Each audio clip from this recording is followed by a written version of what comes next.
नमस्कार दोस्तों, बोलिए ओम नमः शिवाय। आज हम आपको सुनाने जा रहे हैं दो बहनों पूर्णिमा और भद्र की कहानी। एक राज्य में एक राजा और एक रानी रहते थे, जिनकी 4 संतानें थीं, 2 लड़के और 2 लड़की। एक लड़की का नाम पूर्णिमा तथा दूसरी लड़की का नाम अमावस्या था। पूर्णिमा घर के कामों में निपुण थी और घर का पूरा काम करती थी। भगवान की पूजा अर्चना भी किया करती थी। इसके अतिरिक्त वह गौ माता की सेवा भी किया करती थी। और उसकी दूसरी बहन अमावस्या न ही तो वो घर का कोई काम करती थी, न ही भगवान की पूजा अर्चना करती थी और न ही गौ माता की सेवा करती थी। पूर्णिमा सर्वगुण संपन्न थी। फिर भी राजा और रानी अपने दोनों बेटों तथा पुत्री अमावस्या को ही प्यार किया करते थे और वह पूर्णिमा से प्यार नहीं करते थे, उसके साथ भेदभाव करते थे। राजा के चारों पुत्र और पुत्री धीरे धीरे बड़े हो रहे थे। जब वे बड़े हो गए, राजा ने अपने दोनों पुत्रों का विवाह योग्य कन्याओं के साथ कर दिया। इसके बाद राजा ने रानी से कहा कि अब दोनों पुत्री भी विवाह योग्य हो गई हैं और इन दोनों का विवाह भी करा दो।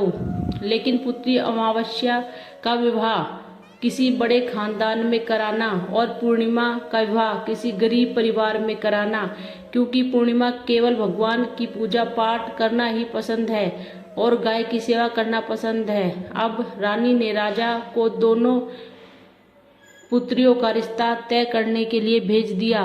राजा ने अपने पड़ोसी राज्य में जाकर वहां के राजा के पुत्र से अमावस्या का रिश्ता तय कर दिया। वहीं पास के गांव में जाकर एक गरीब परिवार के लड़के से पुत्री पूर्णिमा का रिश्ता भी तय कर दिया। यह सारी बात जाकर राजा ने अपनी रानी से बताया तो रानी यह सोचने लगी कि अब वह देखते हैं कि भगवान इसकी मदद कैसे करते हैं। यह बहुत ही पूजा पाठ करती है और भगवान में मगन रहती है। पूर्णिमा का भाई और उसकी भाभी पूर्णिमा से बहुत प्यार करते हैं, क्योंकि पूर्णिमा उनके घर के कामों में उनका साथ देती है और कामों में उनका हाथ बटाती है। और यही उनकी दूसरी बहन अमावस्या उन पर अपना रोब जमाती है और घर का कोई कार्य नहीं करती। कुछ समय बीत जाने के बाद दोनों पुत्रियों का विवाह हो जाता है और राजा और रानी की विवाह के बाद अपनी दोनों पुत्रियों को विदाई देते हैं। विदाई देते समय राजा और रानी पुत्री अमावस्या को बहुत सारा धन और दौलत देकर विदा करते हैं और पूर्णिमा को कुछ भी नहीं देते, खाली हाथ अपने घर से विदा करते हैं। इसके बाद दोनों बहनें अपने ससुराल को चली जाती हैं। कुछ समय बीत जाता है और एक दिन अमावस्या अपने घर पर शिव जी की कथा रखती है, जिसमें वह सभी गांव वालों को निमंत्रण देती है। अपनी बहन पूर्णिमा को नहीं बुलाती। जब गांव की सभी औरतें अमावस्या के यहाँ जाती है तो यह सब दृश्य पूर्णिमा अपने घर के दरवाजे के बाहर बैठी देख रही होती है। तब वहां से गुजर रही औरतें पूर्णिमा से कहती हैं, तुम्हारी बहन के यहाँ शिव जी की कथा रखी है, क्या तुम नहीं चलोगी? पूर्णिमा ने कहा, मुझे निमंत्रण नहीं आया है, मैं नहीं जा सकती। सभी गांव की औरतों ने पूर्णिमा से कहा, बुलाया नहीं तो क्या, भगवान शिव की कथा है, तुम हमारे साथ चलो। गांव की सभी औरतों की बात मानकर पूर्णिमा भी उनके साथ भगवान शिव की कथा में अमावस्या के घर चली जाती है। जब अमावस्या की नज़र पूर्णिमा पर पड़ती है तो वह कहती है कि तुम यहाँ कैसे चली आई, मैंने तो तुम्हें बुलाया नहीं। खैर कोई बात नहीं, अब तुम आ ही गई हो तो चुपचाप बैठी रहना। और यह कहते हुए अमावस्या ने पूर्णिमा की गरीबी का भी मजाक उड़ाया। पूर्णिमा की आंखों में आंसू आ गए और रोते रोते मन ही मन में पूर्णिमा भगवान शिव से विनती करती है, हे भगवान, क्या पूजा पाठ करना गलत है? गौ माता की सेवा करना गलत है? आखिर मेरी गलती क्या है? आप मुझ पर अपनी कृपा दृष्टि कब बनाएंगे? पूर्णिमा बार बार शिव से यही कहती है। इतने में शिव कथा पूरी हो जाती है और अमावस्या भगवान का प्रसाद बांटने लगती है। वह सभी लोगों को प्रसाद देती है, लेकिन पूर्णिमा को वह प्रसाद नहीं देती। पूर्णिमा बिना प्रसाद के ही अपने घर लौट जाती है। रास्ते में वह यह सोचते हुए चलती है कि बच्चे उससे कथा का प्रसाद मांगेंगे तो वह उन्हें क्या जवाब देगी। उसने सोचा कि वह अपने मायके, अपने भाई और भौजाई के यहाँ जाएगी और वहाँ जाते हुए बच्चों के लिए कुछ लेकर आएगी। यह सोचते हुए वह अपने घर वापस लौट आई। घर वापस लौट कर आने के बाद वह अपने पति और बच्चों से कहती है वह अब मायके जा रही है। पति ने कहा ठीक है, और कुछ समय के बाद पूर्णिमा अपने मायके के लिए रवाना हो गई। चलते चलते रास्ते में एक चबूतरा आया जिस पर तुलसी का पौधा लगा था। उस चबूतरे पर एक बूढ़ी अम्मा बैठी हुई थी। वह कोई और नहीं, साक्षात तुलसी माँ थी। उस बूढ़ी माँ ने पूर्णिमा से कहा, बिटिया तुम कौन हो और कहाँ जा रही हो? पूर्णिमा अपना परिचय देती है। परिचय देने के बाद बूढ़ी औरत ने पूर्णिमा से कहा कि यह तुलसी का पौधा सूख रहा है, इसमें थोड़ा सा पानी डाल दो और इस चबूतरे की साफ सफाई कर दो, जिससे मुझे थोड़ी ठंडक मिलेगी। पूर्णिमा ने कहा ठीक है माँ, मैं तुलसी में पानी डाल देती हूँ और यहाँ की साफ सफाई भी कर देती हूँ। पूर्णिमा ने साफ सफाई करने के बाद बूढ़ी अम्मा को नहला भी दिया और बूढ़ी अम्मा की सेवा भी की, उनके पैर भी दबाए। और बूढ़ी अम्मा ने कहा कि माँ जी बताइए मैं आपकी क्या सेवा करूँ, और कोई काम है तो बता दीजिए, मैं कर दूंगी। बूढ़ी अम्मा ने कहा कुछ नहीं, अब तुम जाओ और वापस आते समय मुझसे मिलते हुए जाना। पूर्णिमा ने बूढ़ी अम्मा से कहा ठीक है माता जी, मैं जाती हूँ, वापस आते वक्त आपसे मिलते हुए जाऊंगी। कुछ समय आगे चलने के बाद एक शिव मंदिर आया। वहां पर उसे एक बूढ़े बाबा मिले जो मंदिर के बाहर बैठे हुए थे। वह कोई और नहीं, साक्षात भोलेनाथ थे। उन्होंने पूर्णिमा से कहा कि कहाँ जा रही हो बेटी, तुम कौन हो? तब पूर्णिमा ने अपना परिचय दिया। फिर उस बूढ़े बाबा ने पूर्णिमा से कहा इस चबूतरे की और इस मंदिर की सफाई कर दो। तब पूर्णिमा ने मंदिर और चबूतरे की सफाई कर दी और वहां पर पूजा पाठ अर्चना भी की और साफ सफाई पूजा अर्चना करने के बाद उन्होंने बूढ़े बाबा को नहला भी दिया और उनसे कहा कि बाबा और कोई काम हो तो बताइए। तब बूढ़े बाबा ने कहा नहीं बेटी, अब तुम जाओ और वापस आते वक्त मुझसे मिलते हुए जाना। पूर्णिमा ने कहा ठीक है बाबा, मैं जाती हूँ, वापस आते हुए आपसे मिलते हुए जाऊंगी। आगे चलते चलते कुछ दूर चलने के बाद पूर्णिमा को एक काली जी का मंदिर दिखा। वहाँ भी एक बूढ़ी अम्मा चबूतरे पर बैठी हुई थी। उस बूढ़ी अम्मा ने पूर्णिमा से कहा कि बेटी तुम कौन हो, कहाँ जा रही हो? तब पूर्णिमा ने उस बूढ़ी औरत को अभी अपना परिचय दिया। बूढ़ी औरत ने पूर्णिमा से कहा यहाँ सभी पूजा पाठ करने आते हैं, लेकिन मंदिर की सफाई कोई नहीं करता, इसलिए तुम मंदिर और चबूतरे की सफाई कर दो। पूर्णिमा ने कहा माँ ठीक है माता जी। और पूर्णिमा मंदिर की और चबूतरे की सफाई कर देती है और पूजा पाठ भी करती है और माता जी का श्रृंगार कर देती है और उस बूढ़ी अम्मा को भी नहला देती है और बूढ़ी अम्मा के पैर दबाती है और कहती है कि सभी काम हो गया है माँ जी, और कोई काम हो तो बताइए। बूढ़ी अम्मा कहती है कि नहीं बेटी, अब तुम जाओ, लेकिन वापस आते वक्त मुझसे मिलते हुए जाना। पूर्णिमा कहती है कि ठीक है। वह आगे चली जाती है। आगे चलते चलते एक नदी आती है। वहाँ पर भी एक बूढ़ी अम्मा बैठी रहती है और वह कहती है कि बेटी तुम कौन हो और कहाँ से आई हो? उसे भी पूर्णिमा ने अपना परिचय दिया और बूढ़ी अम्मा पूर्णिमा से कहती है कि नदी पर स्नान करने तो यहाँ सब आते हैं, लेकिन यहाँ की साफ सफाई कोई नहीं करता, इसलिए तुम इस किनारे पर सफाई कर दो। पूर्णिमा कहती है ठीक है माँ जी, और वहाँ की साफ सफाई कर देती है। उस बूढ़ी अम्मा के पैर दबा देती है और कहती है माँ जी और कोई काम हो तो बताइए। बूढ़ी औरत कहती है कुछ नहीं बेटा, तुम जाओ, लेकिन वापस आते वक्त मुझसे मिलते हुए जाना। और वहाँ नाव में बैठकर नदी के दूसरे किनारे पहुँच जाती है और वहाँ अपने मायके के घर पहुँच जाती है। वहां पर पूर्णिमा के भाई और भाभी उसे देखकर खुश हो जाते हैं और वे पूर्णिमा की बहुत खातिरदारी करते हैं, उससे बहुत सारी बातें करते हैं और कहते हैं कि बच्चों को भी साथ में लेकर आती तो बहुत अच्छा होता। अब कुछ समय के बाद पूर्णिमा ने वापस अपने ससुराल जाने को कहा। उसकी भाभी ने उसके लिए एक साड़ी दी और खेलों में बच्चों के लिए कपड़े और खाने पीने की कुछ चीजें रख दी थैले में और कहा कि तुम बहुत दिनों के बाद आती हो। और पूर्णिमा की भाभी ने यह थैला पूर्णिमा के हाथ में दे दिया और कहा कि जाओ और जल्दी वापस आना। इसके बाद पूर्णिमा वहां से अपने ससुराल के लिए रवाना हो जाती है और उस नदी के किनारे पहुंच जाती है और नाव में बैठकर दूसरे किनारे पर उतर गई। वहां पर उतरने के बाद वह उसे वहीं बूढ़ी अम्मा मिली जो साक्षात गंगा मैया थी। उस बूढ़ी अम्मा ने पूर्णिमा को एक थैला दिया और कहा, इसे तुम अपने घर जाकर ही खोलना। अब पूर्णिमा के पास दो थैले हो गए थे। उन्हें पूर्णिमा वहां से रवाना हुई। आगे कुछ दूर चलने पर काली माँ का मंदिर आया। वह काली माँ बूढ़ी माँ के रूप में विराजमान थी। उसने कहा, आ गई बेटे पूर्णिमा। पूर्णिमा ने कहा, हाँ माँ जी मैं आ गई। तो काली माँ ने उसे एक थैला दिया और कहा, तुम यह थैला घर जाकर खोलना। अब पूर्णिमा के पास तीन थैले हो गए थे। तीनों थैले लेकर पूर्णिमा आगे बढ़ी। कुछ दूर जाने पर शिव जी का मंदिर आया, जहाँ बूढ़े बाबा के रूप में शिव जी स्वयं विराजमान थे। बूढ़े बाबा ने कहा, पूर्णिमा तुम वापस आ गई। पूर्णिमा ने कहा, हाँ बाबा मैं वापस आ गई। बूढ़े बाबा ने पूर्णिमा को एक थैला दिया और कहा, यह थैला तुम घर जाकर ही खोलना। बाबा अब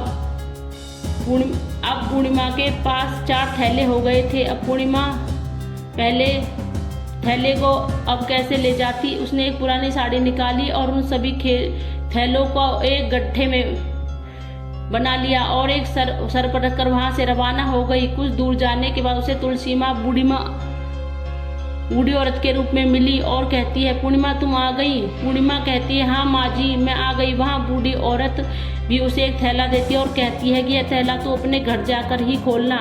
पूर्णिमा कहती है, ठीक है माँ जी। अब पूर्णिमा के पास 5 थैले हो गए। पूर्णिमा वहाँ से रवाना हुई तो वापस अपने घर पहुँच गई। पूर्णिमा के बच्चों ने उसने थैले को नीचे रख दिया और सबसे पहले मायके का थैला खोलकर देखने लगी। उसमें बच्चों के लिए अच्छे अच्छे कपड़े और खाने पीने की चीजें थी और उसने कुछ गहने भी थे। पूर्णिमा ने कपड़े अपने बच्चों को दे दिए और खाने पीने की चीजें भी बच्चों को दे दी। बच्चे यह सब पाकर खुश थे। अब पूर्णिमा ने दूसरा थैला खोला जो उस गंगा मैया ने दिया था। उसमें ढेर सारे हीरे जवाहरात सोना चांदी आदि थे। इसके बाद अब पूर्णिमा ने तीसरा थैला खोला जो उसने काली माँ ने दिया था। उसमें बहुत सारा सोना श्रृंगार का सामान भरा हुआ था। इसके बाद पूर्णिमा ने चौथा थैला खोला। उसमें भगवान शिव ने दिया हुआ था। उसमें बहुत सारा धन संपत्ति भरा हुआ था और बहुत सारी खुशियां भरी हुई थी। इसके बाद अब पूर्णिमा ने 5वां थैला खोला जो उसने तुलसी माँ ने दिया था। उसमें चावल दाल और 7 प्रकार के खाने की चीज़ों से भरा हुआ था। अब पूर्णिमा के घर में किसी भी चीज़ की कमी नहीं थी। उसका घर धन्य धान्य से भरा हुआ था और परिपूर्ण था। अब पूर्णिमा उसका परिवार सुख से जीवन व्यतीत करने लगा। अब पूर्णिमा के मन में विचार आया, क्यों न शिव जी की कथा कराई जाए और शिव जी की कथा में एक कार्यक्रम रखा। पूर्णिमा ने गांव के सभी लोगों को निमंत्रण दिया और घर घर जाकर सभी को बुलाया। पूर्णिमा ने अपनी बहन अमावस्या के घर भी गई और अमावस्या को भी शिव जी की कथा के लिए उसने अपने घर पर बुलाया।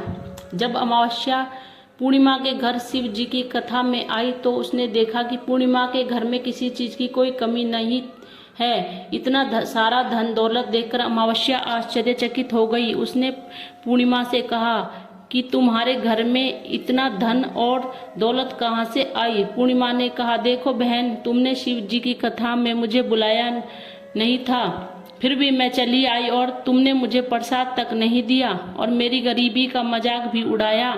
उसके बाद मैं अपने घर आई और घर आते ही मन में सोच रही थी कि आप अपने मायके चली जाऊंगी और मैंने अपने मायके चली गई और कुछ घटना इस बीच हुई। वह सभी घटना अपनी बहन अमावस्या को बताती है तो अमावस्या कहती है कि तुम मुझे प्रसाद मत दो और मुझे डांट लो, लेकिन पूर्णिमा ने कहा कि यह तो भगवान का प्रसाद है, मैं तो सबको दूंगी और तुम्हें भी दूंगी। फिर भी अमावस्या ने प्रसाद नहीं लिया और वह सीधे अपने घर चली गई।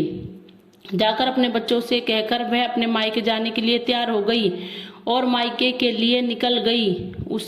उसे भी रास्ते में चलते चलते तुलसी माँ मिली, जो चबूतरे पर बूढ़ी माँ के रूप में बैठी हुई थी। बूढ़ी माँ ने अमावस्या से कहा कि बेटी तुम कौन हो और तुम कहाँ जा रही हो। अमावस्या ने अपना परिचय दिया। बूढ़ी माँ ने कहा, बेटी यह तुलसी का पौधा सूख रहा है, इसमें थोड़ा सा जल डाल दो और इस चबूतरे की सफाई कर दो। इस पर अमावस्या ने कहा, बुढ़िया तुझे दिखाई नहीं दे रहा कि मैं इतने महंगी साड़ी पहन रखी है और यह गंदी हो जाएगी। यह कहकर वह वहां से आगे निकल गई। आगे जाने पर उसे भगवान शिव मिले, जिसे भी उसने ऐसा ही कहा। उसके बाद आगे जाने पर उसे काली माँ मिली, जिनसे भी उसने यही सारी बातें कही। आगे जाने पर गंगा मैया मिली, उसने यही सब कहा और आगे चली गई। इसके बाद अमावस्या जब नाव पर बैठने लगी तो उसे नाव में फूलों की जगह कांटे भरे हुए थे, उसके पैरों में चुभ रहे थे। किनारे पर उतरकर वह अपने मायके चली गई। जब वहां उसकी भाभीियों ने तथा भाइयों ने देखा तो वह मन ही मन कहने लगे कि काम की ना काज की, 2.5 मन अनाज की। अब आ ही गई है तो ठीक है, पूर्णिमा तो हमारे काम में हाथ बटाती है, यह कोई काम करेगी तो नहीं। अब उन्होंने खाना बनाया और खा पी कर सो गए।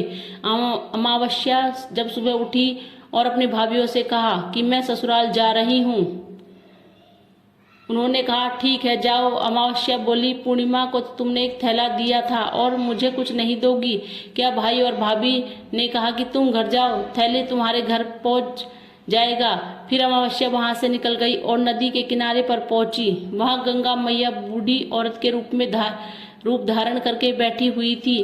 बूढ़ी माँ ने कहा, आ गई बेटी? तो उसने कहा, हाँ मैं आ गई। अमावस्या ने कहा, तुमने पूर्णिमा को एक थैला दिया था और मुझे नहीं दोगी क्या? बूढ़ी अम्मा ने कहा, तुम जाओ, तुम घर जाओ, थैला तुम्हारे घर पहुंच जाएगा। इसके बाद आगे जाने पर काली मैया मिली, उसने भी अमावस्या को यही कहा। इसके बाद आगे जाने पर उसे शिव भगवान मिले, जिन्होंने भी अमावस्या से यही कहा। इसके बाद आगे जाने पर उसे तुलसी माँ मिली, उसने भी अमावस्या से यही कहा कि तुम घर जाओ, तुम्हारे थैला तुम्हारे घर पहुंच जाएगा। अमावस्या अपने घर पहुंच गई है। आंगन में देखा तो वहां पर 5 थैले पड़े हुए थे। अमावस्या ने मन ही मन सोचा कि अब तो मेरे पास बहुत सारी धन और दौलत आ जाएगी। जल्दी जल्दी उसने सभी थैले को खोला। किसी में मिट्टी थी तो किसी में पत्थर, किसी में कंकर और किसी में कोयला। उसके मायके से कुछ भी नहीं मिला था। इन थैलों में कुछ भी नहीं था। अमावस्या दौड़ती हुई पूर्णिमा के घर गई और कहती है कि तुम तो इतना सब कुछ मिला, मुझे कुछ नहीं मिला, आखिर क्यों? तो पूर्णिमा कहती है कि जब मैं अपने मायके जाती हूँ तो अपनी भाभीियों के साथ उनके काम में हाथ बटाती हूँ, उनके साथ मिलकर काम करती हूँ, लेकिन तुम ऐसा कुछ नहीं करती, उनकी इज्जत भी नहीं करती, इसलिए वह तुम्हें भला क्या देंगे। इसके बाद तुमने गंगा मैया को ठुकरा दिया और काली माँ को भी ठुकरा दिया और भगवान शिव को भी तुमने ठुकरा दिया, इसलिए उन्होंने भी तुम्हें कुछ नहीं दिया। अमावस्या कहती है कि बहन तुम मुझे माफ कर दो, मैंने तुम पर हमेशा अत्याचार किया है। मुझे कुछ नहीं मिला तो कोई बात नहीं, मुझे कुछ नहीं मिला तो कोई बात नहीं, मैं भगवान की भक्ति करूंगी और सब कुछ प्राप्त कर लूंगी। मुझे इन सब चीजों का रहस्य बताओ। तो पूर्णिमा ने कहा कि तुम 3 सूत्रों का ज्ञान ले लो और उनके कथा करना। पहले सूत्र में दया मांगना और दूसरे सूत्र में कथा मांगना और तीसरे सूत्र में 108 बार ओम नमः शिवाय का जाप करना। बहन भगवान ने यह सूत्र दिए हैं, इनका आप हृदय में बसा लेना। मैं भी अपने 3 सूत्रों अपनाए जीवन में अपनाए थे और सच्चे मन से भगवान की भक्ति पूजा पाठ की, फिर भगवान ने मुझे यह सब कुछ दिया और तुम्हारे पास जो कुछ था वह भी खत्म हो गया। इसके बाद अमावस्या अपने घर और भगवान की पूजा पाठ करने लगी। भगवान शिव ने उसको माफ कर दिया और गौ माता की सेवा भी की और दूसरों की मदद भी करने लगी। तो ये थी दोस्तों दो बहनों की पूर्णिमा और अमावस्या की कथा। अगर आपको हमारी कहानी पसंद आती हो और इसी तरह की धार्मिक कहानी आगे देखने के लिए हमारे चैनल को सब्सक्राइब कर लें और बेल आइकन भी प्रेस कर लें। कहानी देखने के लिए सुनने के लिए आपका बहुत बहुत धन्यवाद। बोलिए ओम नमः शिवाय, हर हर महादेव।